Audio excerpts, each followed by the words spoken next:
All right, Wes Siete Bars here, back for the third installment of our Creed series. And the third one is as follows: uh, Never criticize another style, master of the style, or their beliefs.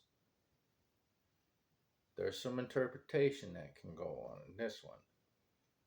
It doesn't specify what they mean by style. So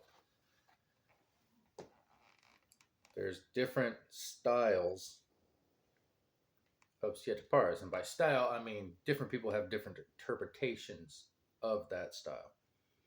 They're maybe not necessarily talking about wushu or jujitsu or judo or whatever, even though we really shouldn't be criticizing them either because martial arts were made for specific environments. They were made for specific purposes. Let's take Aikido, for example. A lot of people say Aikido sucks. Um,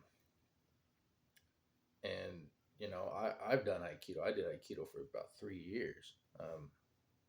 If you take it outside of its intended purpose, then I'd absolutely agree that it sucks.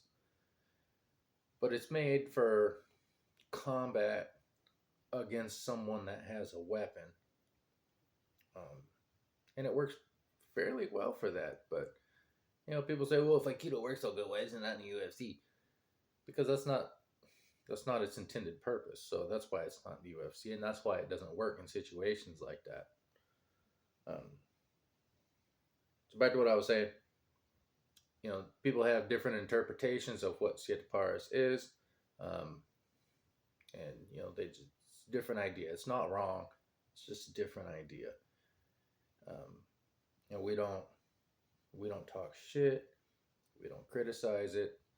Um, if anything, you should be learning from that situation. If you run across somebody who has a different idea than you or different interpretation of siete pares than you, then you should definitely try to learn from it. Doesn't say in here we have to agree with it. It doesn't say we have to like it either. It just says don't criticize it. So just to recap on it real quick, the third line item is never criticize another style, master of the style, or their beliefs.